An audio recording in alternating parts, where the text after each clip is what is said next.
intinya ketika kebenaran itu setelah saya teliti benar Kiai Imad, apa alasan saya menentang dia?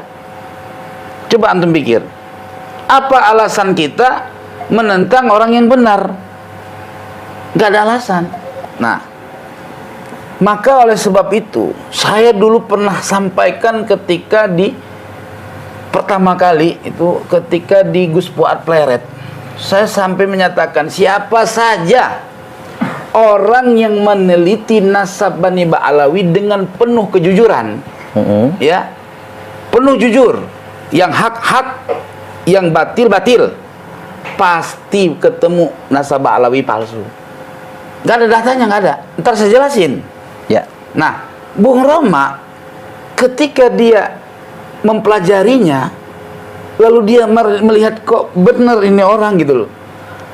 Kenapa harus dia menentang Kiai Imad? Ya nggak mungkin. Ya kan teman-teman ya, yang Ba'alawi itu yang ada di Indonesia ini marganya Syihab, Al-Atos, Al-Idrus, Al-Habsyi, Al-Muhdor, terus Jindan. Nah seperti itu teman-teman. Jadi mereka adalah dari keluarga Ba'alawi. Ya marah gitu teman-teman, karena nasabnya itu tidak bersambung pada Rasulullah Shallallahu Alaihi Wasallam, yaitu diteliti oleh Kiai Imaduddin Al-Bantani. Maka dari itu bisnis pendawiran rungkat, bisnis nasab rungkat, bisnis kuburan rungkat, bisnis apa lagi ya, jualan air katanya air doa rungkat. Sekarang ini nggak usah takut kualat-kualatan. Karena apa teman-teman? Karena tidak terbukti bahwasanya Bahar bin Smith ini zuriat Nabi. Tidak terbukti teman-teman. Berdasarkan apa? Berdasarkan kitab nasab, kitab sezaman, filolog, dan tes DNA. Jadi banyak dari Habib Alawi ini sudah melakukan tes DNA. Tapi hasilnya holokrupnya G teman-teman. Kalau Rasulullah J1. Jadi orang Arab bukan, apalagi mengaku cucu Nabi. Nah seperti itu teman-teman. Saya pun bisa menyampaikan tentang hal ini kepada halayak. Karena bagi orang awam itu tidak paham dengan yang namanya kitab ini, kitab itu, dan sebagainya. Dan pemahaman di masyarakat awam itu bermacam-macam ketika mendengar sesuatu yang itu memang tidak tercover dengan nalar yang melalui kitab-kitab, Pak Yai. Itu yang pertama. Yang kedua, seumpama Pak Yai, saya ini punya teman seorang Habib. Nah, karena kami sudah tahu, saya sudah tahu bahwa keluarga Habaib ini putus dari keturunan Nabi. Terus saya umpama panggilan, saya memanggil teman saya ini saya ganti Pak Yai, nggak Habib lagi saya manggilnya, umpamanya Sukro atau Syakro, mau kemana, nggak Bib lagi. Nah saya ini menanggung, kalau kita lihat di YouTube dan sebagainya Pak Yai, di media-media sosial, nah apakah saya ini menanggung dosa karena dikira mereka saya tidak menghargai Habib, padahal sudah putus. Nah itu, nah panggilan ini harus seperti apa Pak? Mungkin pertanyaan ini lucu ya Pak ya, sederhana, tapi mungkin ada implementasinya terhadap halayak rame ya Pak ya. Nah, gitu aja Pak Yai, ada kurang lebih semuanya saja, mohon maaf. Saya iri, wallahu muwaffiq ila aqwamit thoriq. Assalamualaikum warahmatullahi wabarakatuh. Waalaikumsalam warahmatullahi wabarakatuh. Baik, pertanyaan pertama, jika ada yang mengatakan Syekh Nawawi saja mengiktiraf nasab Ba'alwi, kok Yai Ibaduddin Usman membatalkan? Apakah benar beliau mengiktiraf ini sama dengan mengisbat? Pertanyaan kedua dari Gus Ahmad Mubarak, tengahnya tadi saya lupa nulisnya. Apa metodologi Yai Imad dalam menetapkan bahwasanya nasab Ba'alwi mardud? Kemudian yang ketiga, apakah semua Habib se-Indonesia ini benar terputus bukan zuriat Nabi? Dan kalau memang bukan, apa harus ganti panggilan? Begitu. Monggo silakan. Terima kasih. Pertama dari Kang Imam Faqih ya, Imam Arba'in.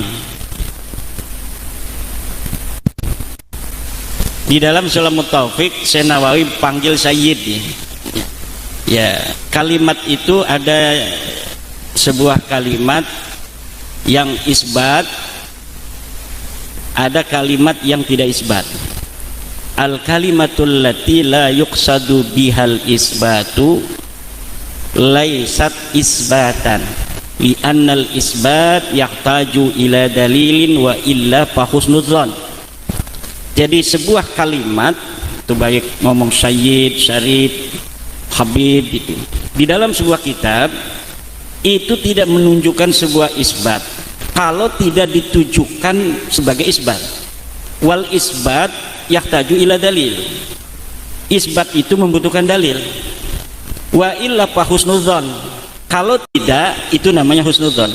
Wa Syekh Nawawi fi jami'i kutubihi allati qara'naha la ya'ti bi dalilil isbati bil marrah. La ya'ti Syekh Nawawi fi jami'i kutubihi bi dalaila wa barahina haula isbati ba'lawi. La yakunu dalilun wahidun. Tidak ada satu dalil pun Syekh Nawawi Tenara Al-Bantani dalam masalah mengisbat Ba'lawi ini, tidak ada dalilnya. Cuma itu masuknya mimbabi husnidzan. Wal qa'idatu taqulu bi anna dhannal bayyina khata'uh la ibrata.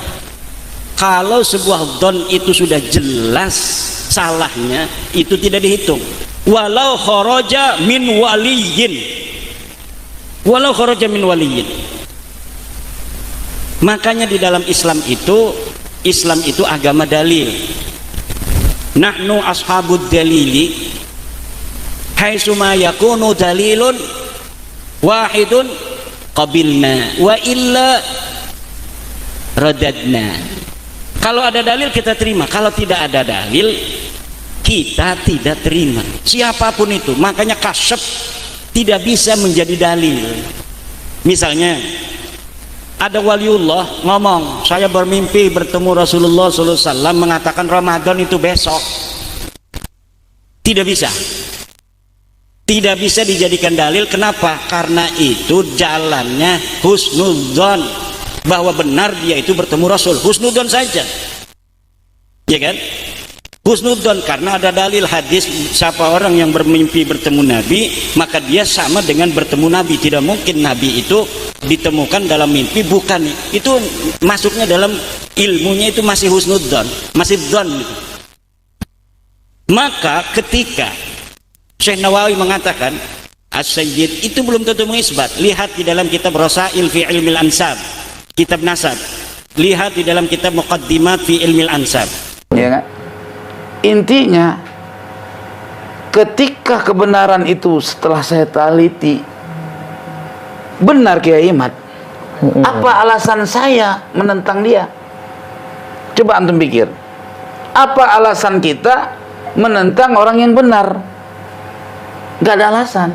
Nah, maka oleh sebab itu saya dulu pernah sampaikan ketika di pertama kali itu ketika di Gus Fuad Pleret, saya sampai menyatakan siapa saja orang yang meneliti nasab Bani Ba'alawi dengan penuh kejujuran, ya, penuh jujur, yang hak-hak, yang batil-batil, pasti ketemu nasab Ba'alawi palsu.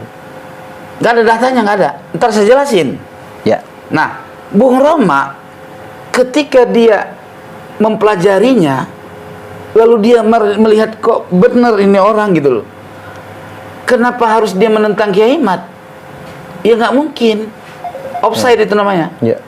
Nah, kenapa di framing bahwa Bung Roma nggak bisa jadi rujukan? Kalau dia sebenarnya kan nggak pernah fatwa dia Pan. Ya. Dia hanya mengundang orang punya ilmu. Betul. Ya, dalam kajian tesis siapa tah Kiai Imad diundang. Terus siapa lagi? Rumel Abbas diundang. Rumel Abbas kan Perubah Alawi kalau bahasanya, Pan ya. Dia sehat.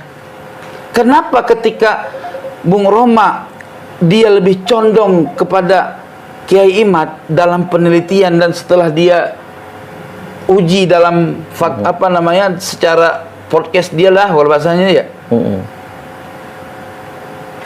Pada kebakaran jenggot, saya bingung gitu. Sampai mengatakan nggak jadi rujukan. Terus saya tanya, Idrus Ramli sebagai apa?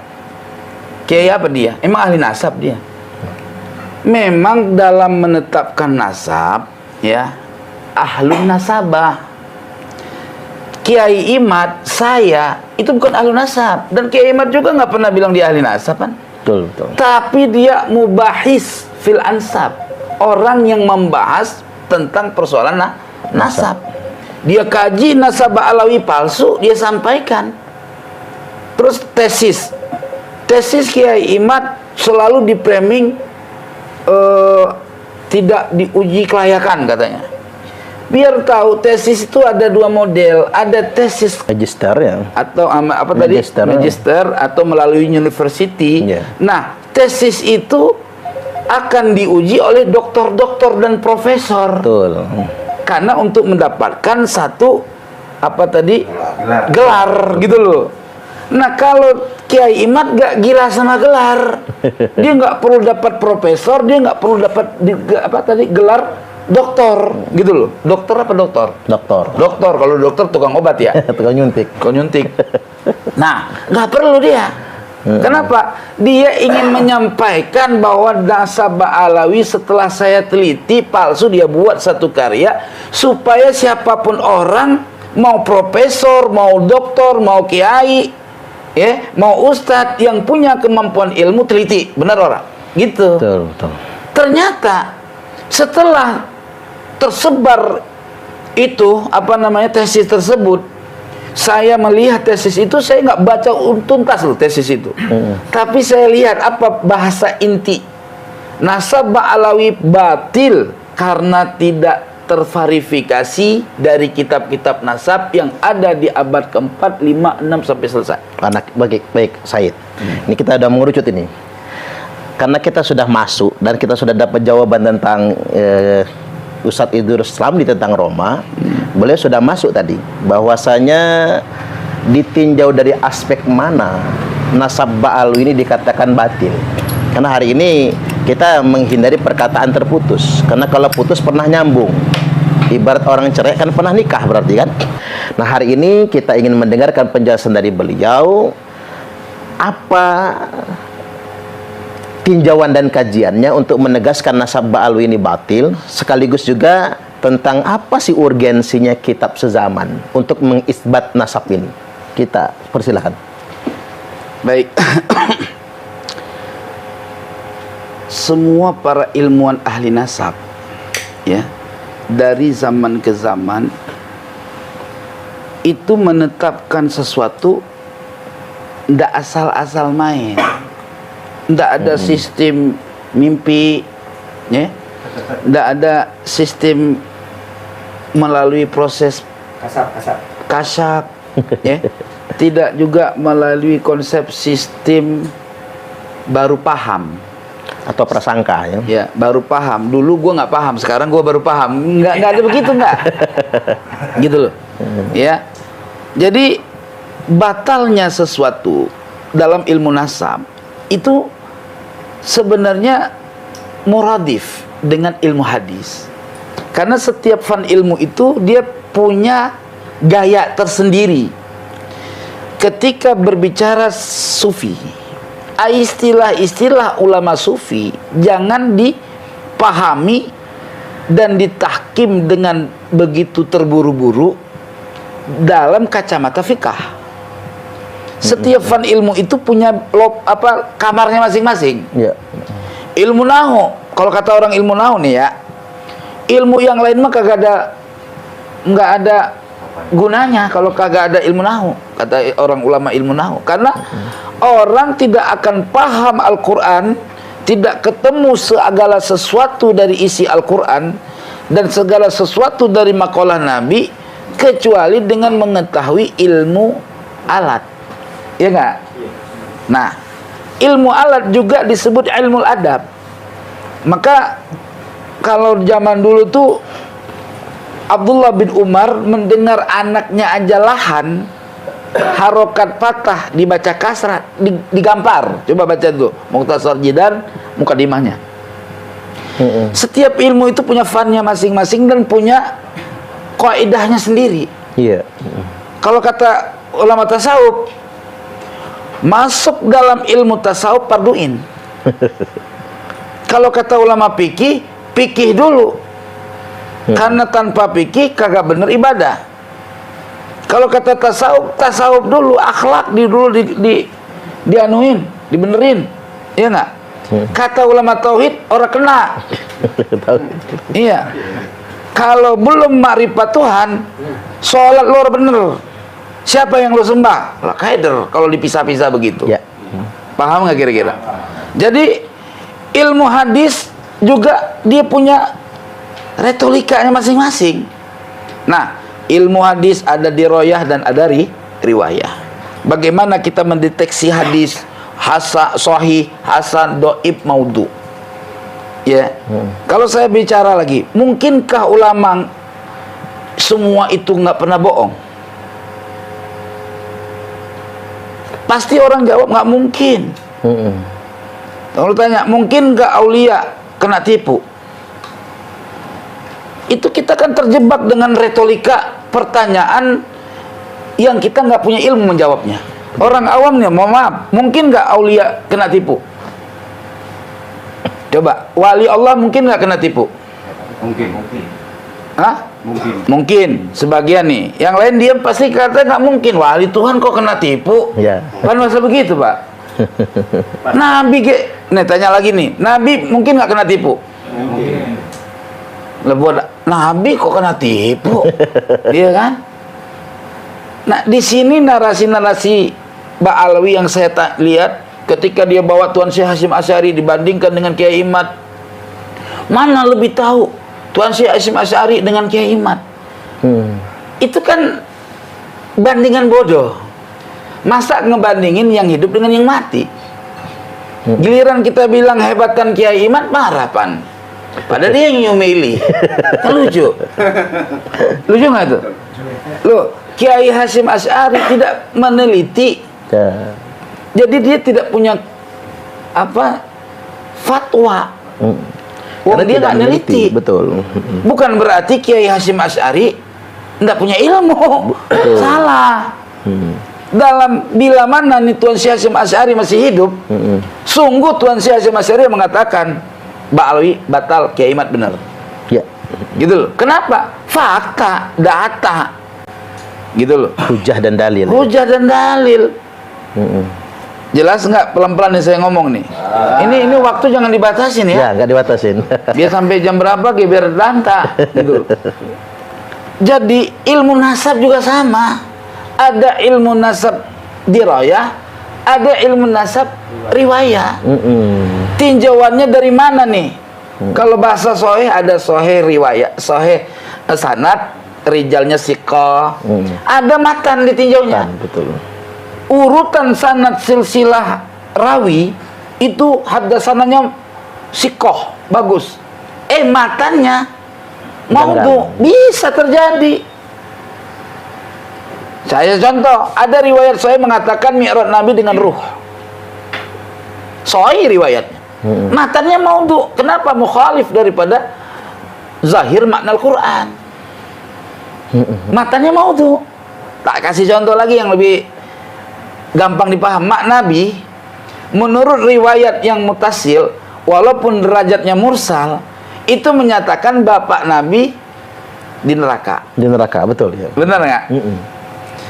Ada lagi riwayat hadis sahih lagi, maktub di Sahih Bukhari. Kurang apa tuh? Sahih Bukhari, ya Sahih Muslim. Ya. Mak Nabi matimu kafir. Sampean baca hadis seperti itu tidak mempelajari detail tentang mustalahul hadis, terjebak mengatakan mak Nabi kafir. Bapaknya masuk neraka, betul. Ya. Sedangkan di Al-Quran jelas Allah tidak pernah mengazab siapapun sampai Rasul diutus, kan gitu. Nah terus dalam ilmu nasab, ketika kita berbicara soal nama-nama nasab yang nisbatnya kepada baginda Nabi, patokannya adalah man kadzdzaba alayya muta'ammidan falyatabawwa maq'adahu minan nar. Artinya berdusta atas nama Nabi tempatnya di neraka, gitu loh. Jelas nggak kira-kira? Jelas. Berdusta dari sudut apa? Baik dari sudut makalah Nabi, Betul. atau af'al Nabi, atau pengakuan Nasab. Nabi. Ketika Nabi mengatakan cucu saya Hasan Husain, ya nggak? Ya. Berarti jangan dibantah. Hasan Husain cucunya Nabi. Dari mana sampai yang tahu kalau Hasan Husain cucunya Nabi? Kita hidup di tahun 1400. Apakah kita hanya percaya dengan orang yang ada di 1400? Kalau ditanya orang, apa dalilnya? Lu taunya dari mana? Kalau Nabi punya cucu, Hasan Husain. Perkataan Nabi, di mana perkataan itu adanya? Dari siapa? Siapa yang rawinya? Tuh. Ini bahasa paham nggak? Gampang paham nggak gitu? Nah, pahamin aja pokoknya. Jangan dipaksa paham. Kalau dipaksa paham nggak pinter. Kalau Ba'alawi itu dipaksa paham. Gitu. Dari mana datangnya sampean tahu kalau Sayyidina Hasan Husain cucu Nabi? Ia melalui informasi orang sebelum kita, orang sebelum kita, orang sebelum kita, orang sebelum kita, sampai kepada riwayat yang mutasil kepada Kanjeng Nabi. Betul. Gitu loh. Jelas tidak? Nah, ketika kita memverifikasi keturunan Nabi, Nabi juga murka sama orang yang ngaku-ngaku yang bukan bapaknya. Nah. Baik bapak yang dekat atau bapak yang jauh. Kalau bukan jalurnya, jangan aku-aku. Situ mau mobil situ diaku mobil orang. Dunia aja kita kagak mau. Bini kita diaku punya orang. Mau ora? Lah sakit pak bini kita diaku punya orang. Salah mencintai lebih baik daripada salah Membenci. lah bini orang dicintai. Repot. Ini Gitu. cocok nih, ini istilahnya bagus ini. Iya kan orang itu makalah itu nggak ada datanya, bikinan. Mahamba nggak perlu dalil. Iya mahamba cinta nggak perlu dalil, mah cinta palsu. Iya. Pan ada nyanyinya. Jika benar cinta itu buta. Iya. Ini kalau ada Bung Roma enak ini. Iya. Nanti diundang sama Bung Roma berarti. Iya. Ntar lagi nih Bung Roma. Ya, Undang Said Kori biar agak serem. kagak ngarep sih tapi ya Mau aja. diundang, ya namanya diundang. Nanti kan kayak Sono. Ya. Oke. Nah, nasab Alawi ini berhubungannya dengan generasi 12. Nah, ini primer. Masa hidup 500 tahun setelah wafat Rasul itu primer. Primer itu. 600 tahun kemudian itu sekunder. Kalau bahasa saya itu artinya kalau bapak punya nasab dari jalur primer ke atasnya nyambung, nggak ada gugatan, tetapi dari ke bawahnya dari abad 600, 700 ya 700 800 itu sampai sekarang ada ketidak diketahuinya majhul nama itu. Ya, maju. Tidak disebutin. Itu bisa dimainin. Makna bisa dimainin dengan ilmiah. Di kitab lain ada nggak? Satu aja ada kelar. Gitu loh. Iya. Kelar masalah. Tapi kalau riwayat 12 generasi itu primer, pokok, karena sangat-sangat dekat dengan masa Rasul. Jelas nggak kira-kira? Ubaidillah yang diklaim sebagai anak Ahmad bin Isa, ya, itu generasi 11. Nih, taurut. Ya. Ubaidillah yang kita klaim dulu nih, bin Ahmad bin Isa bin Muhammad, ya, bin Ali bin Ja'far, ya kan, bin Ja'far bin Muhammad, ya kan, bin Muhammad bin Ali Zainal Abidin, ya enggak? Ya. Udah berapa tuh? Ya, 8. bin Sayyidina Husain, ya, bin Sayyidah Fatimah, binti Rasulillah 11 kan? Ya, betul. 11 nggak? Pas 11. Sampai ke Rasulullah pas 11 nggak? Penting kalau nggak ada data mah rungkat semua itu. Penting itu. Pelajari yang benar, yang lurus. Nah sekarang kok ada orang namanya Ubaidillah tidak terdata dalam kitab-kitab nasab tempo dulu. Dari kitab nasab yang mutasir riwayat nggak ada. Wong riwayatnya nggak ada. Bagaimana wujud orang tanpa ada riwayat? Itu namanya dongeng sebelum tidur. Gitu loh. Halusinasi, nama orang dibuat-buat itu.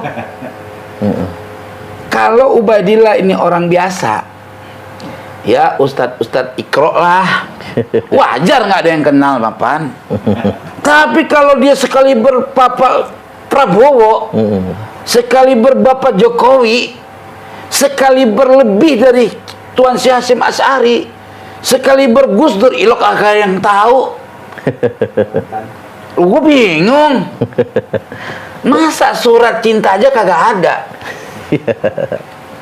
Ahmad bin Isa terverifikasi tukilan orang yang menukil khobar dari dia.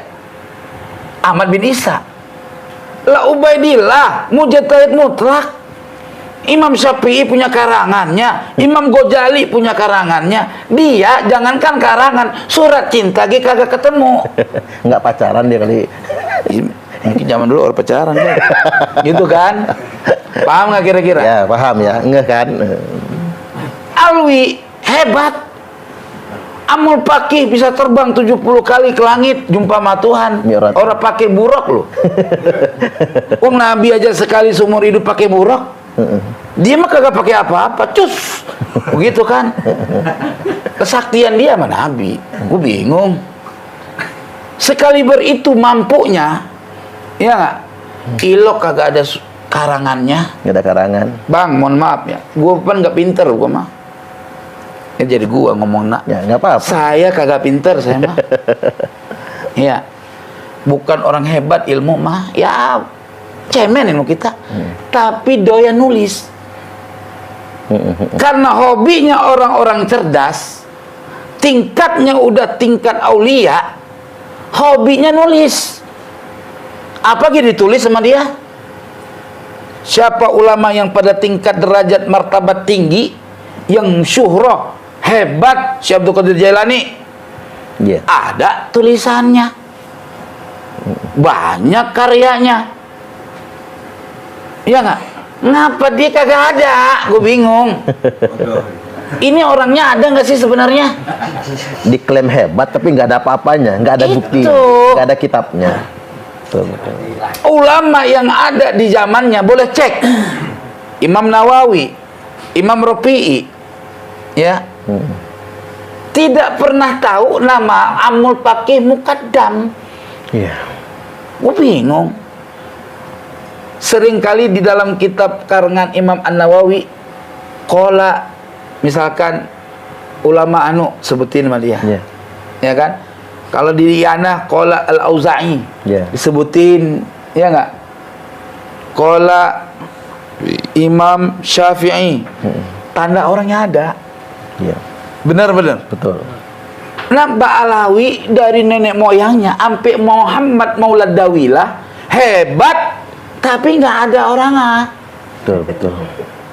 Kuburannya ada, boleh gali. Kalau ada, tahu kerbong pisang apa-apa, bingung kita. Hampir sakit kepala kita hari ini. Gue mah dimusuhin, gue mah nggak masalah. Ya, gara-gara menurunkan nasabah Alawi dibunuh aja. Ular aja bisa matok, nggak punya tangan.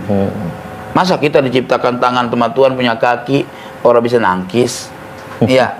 Nggak kuat, lari, udah lari mati, ya kan? Naas itu mah, ya nggak? Jelas tidak kira-kira? Jadi nasab Alawi batal karena tidak ada sumbernya. Jelas? Gampang jawabannya. Ketika mereka bilang banyak sumbernya, mana? Kayak kucing aja, mana?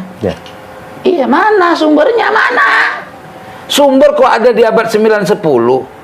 Setelah 5 abad lebih kemudian. 600 bukan 5 abad. Ya.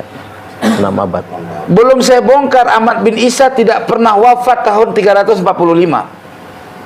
Ntar saya bongkar semua. Rungkat kali ini saya bongkar. Silakan kalau ada pertanyaan lagi. Nah, jadi jelas ini bahwasanya nama-nama yang dibanggakan oleh Ba'alwi, mulai dari Ubaidillah, Alwi, sebagainya, Amul Faqih, adalah nama-nama yang mereka klaim sebagai ulama besar, orang hebat kan begitu. Tapi pada kenyataannya dari sumber primer kitab nasab nggak ada catatan nama itu.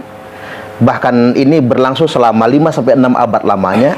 Dari data sekunder, katakanlah dari kitab hadis, kitab fikih, ada ulama-ulama eksternal yang berkomentar tentang mereka pun tidak ada.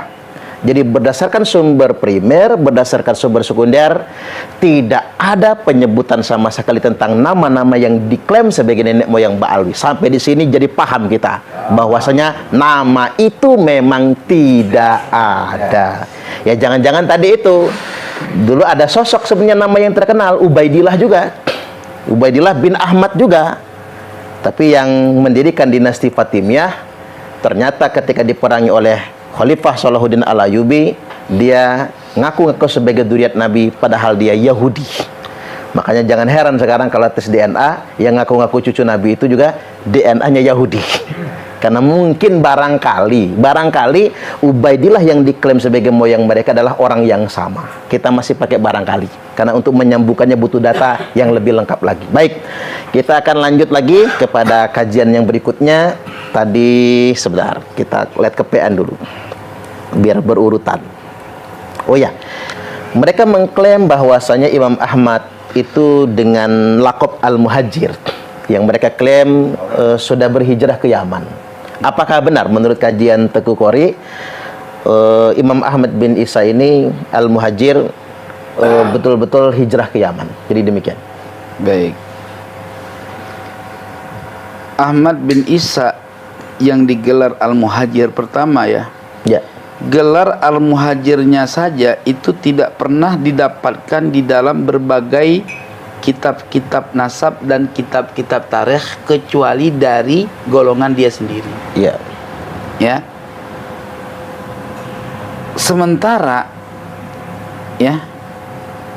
Sementara kitab nasab yang abad kelima itu menverifikasi ya bahwa Ahmad bin Isa itu tidak pernah hijrah ke Yaman gitu ya. Malah beliau dari kampung berangkat ke perkotaan untuk jagang minyak sehingga beliau dikenal sebagai pengusaha minyak. Gitu. Apa lakopnya? An-Nafat. An-Nafat. Nggak ada Al-Muhajir. Apalagi gelar lain Al-Abah. Al-Abah. Al-Abah itu orang yang gede. Tanda kalau gelar Al-Abah itu orang kaya. Gitu. Nah kayak kita dah orang badannya gede, ya kan, necis gitu kan. Tajir. Kalau orang susah kan kurus pan. Ini bukan ngatain orang Juanda sampeyan yang kurus, enggak. Ini mah lagi ngomong kita. Itu Kang Juanda itu kurus, susah dia. Iya biasanya pan puasa mulu. Iya. Ya kalau orang badan kayak saya kan lumayan. Itu satu pondok sama Kiai Imat. Susah-susah amat. Kiai Imatnya gemuk, dianya satu alumni kurus. Iya, panjenengan sama saya kan gemukan panjenengan. Sejahtera. Tajir panjenengan. Kalau saya agak susahan, gitu kan. Mudah-mudahan bisa ya kan. Itu gelar Al-Abah. Ya, oke. Kitab mana sih yang memverifikasinya? Kitab Tahdzibul Ansab, ya, karangan Imam Al-Ubaidali ya. Al-Ubaidili. Atau ada yang bilang Al-Ubaidili, terserah itu mah. Ya. Saya mah enakannya bacanya Ubaidali sih. Ya kan? Nah, sebentar saya bacakan datanya. Tahdzibul Ansab. Ya. Tahdzibul Ansab, ente lama amat keluarnya nih. Saya tuh kalau apa-apa karena di laptop saya ini banyak data, nyarinya agak rada-rada sedikit sedikit gitu loh. Santai aja. Ah, ini baru ketemu. Teng. Nah, ya. Jadi tuan-tuan yang dirahmati oleh Allah, Ahmad bin Isa itu ya yang digelar Isa itu An-Naqib. Apa An-Naqib? Kopi dulu. Itu kopi banyak silakan. Jangan terkesema ngelihat saya, Bang. Ya. Tenang aja. Nah, itu terlalu serius ya. Orang enak terlalu serius. Kawin aja kalau terlalu serius, Pak. Gemeter ya. Iya. Iya. Nah, jadi Ahmad bin Isa, Ahmad kalau orang Ba'alawi kan Al-Muhajir. Ya. Ahmad Al-Muhajir bin Isa Ar-Rumi atau An-Naqib. Dikata An-Naqib karena beliau mewarisi pekerjaan bapaknya, mencatat nasab. Oh. Gitu loh. Naqib. Naqib itu pencatat nasab keluarga. Nasab Al-Uraidiyun atau yang lain semua dicatat sama dia dalam keluarga Imam Ja'far As-Sadiq. Jelas ya kira-kira. Nah, pada halaman nah, ini kadang-kadang suara saya teriak-teriak nggak apa-apa ya. Emang begitu dari sononya, Pak. Bukan marah-marah saya emang, Bang. Kagak marah-marah, emang dari sononya. Allah ciptakan ya kayak gini. Jangan dipaksakan, harus lemah lembut kalau bisa keluar suara saya. Ya. Pada halaman 176 ya. Halaman 176 terus paling bawah itu ditulis lafaznya begini, wa Ahmad bin Isa An-Naqib bin Muhammad bin Ali Al-Uraidi yulaqabu An-Nafat. Ya. Ahmad bin Isa An-Naqib bin Muhammad An-Naqib juga. Ya. Maksudnya itu. Ya. Di sini nggak disebut An-Naqib, ya. Bin Ali adalah riwayat lain Muhammad Al-Akbar. Ya. Ada riwayat lain menyatakan Muhammad Al-Akbar. Bin Ali Al-Uraidi yulaqabu An-Nafatu. Beliau dilakop dengan lakop An-Nafat. Apa sih An-Nafat? Karena yatajiru bin nafti. Dia dagang minyak. Dagang minyak tadi. Oh. Jelas nggak kira-kira? Jelas. Kalau orang yang namanya kerjanya dagang minyak, dipahamin dulu matan kitab. Di mana dagangnya, Bang? Di Bangladesh? Apa di Pakistan? Iya nggak? Iya, dagang minyaknya apa di mana? Biar tahu. Ya. Jadi kalau baca kitab itu detail, jangan asal gitu, pahamin. Dipahamin dulu. Saya kalau baca kitab itu saya murajaah dulu nih kemana arahnya. Ya. Jelas ya? Ya. Ketika seseorang digelar pengusaha minyak, berarti dia apa? Dagang Minyak. Dagang minyak. Nah, dagang minyak itu kan kudu tahu di mana, Bang, dagang minyaknya. Apa di Afrika? Apa di Yaman? Ya nggak? Kalau memang dagang minyak di Yaman, pasti pencatat sejarah akan menulisnya. Ya. Karena yatajirun nafta fil Yaman. Kan gitu, Bang? Benar nggak kira-kira? Nggak mungkin naras kitab pengusaha minyak. Lah kan orang masih bertanya-tanya. Otak masih nanya. Nih, Bang. Abang namanya Muhammad misalkan. Dikenal boncel. Otak orang kan mikir, bentuknya pasti boncel. Bener nggak kira-kira? Ya. Nah, ketika dikata boncel, ini pernah pertanyaan, boncelnya apa karena kakinya patah? Apa memang dari baru lahirnya boncel? Kan ada, Bang, orang yang kakinya patah. Boncel nggak tuh? Ya kan? Boncel. Kakinya patah jadi bengkok. Gitu loh. Jadi jangan, ya boncel kan? Ya. Iya. Nah, orang harus berverifikasi. Bang, numpang nanya, Bang. Nanya, Apa Pak? Kenal Bang Kodir nggak? Kodir mana ya? Tukang ojek. Sini banyak Bang tukang ojek, Kodir. Ono yang di tukang ojek di pangkalan apa misalkan? Simpang 2 misalkan. Ini nggak ada Simpang 2 sih ya. Banyak. Sombong. Ya. Orang ono rumahnya. Gitu loh. Bang, kenal sama Muhammad. Kang Muhammad nggak? Kang Muhammad mana ya? Ono mohon maaf ini ya, yang matanya buta, tukang pijit. Tuh, ketahuan. Lah kalau orang digelar pengusaha minyak, udah tahu orang pengusaha minyak.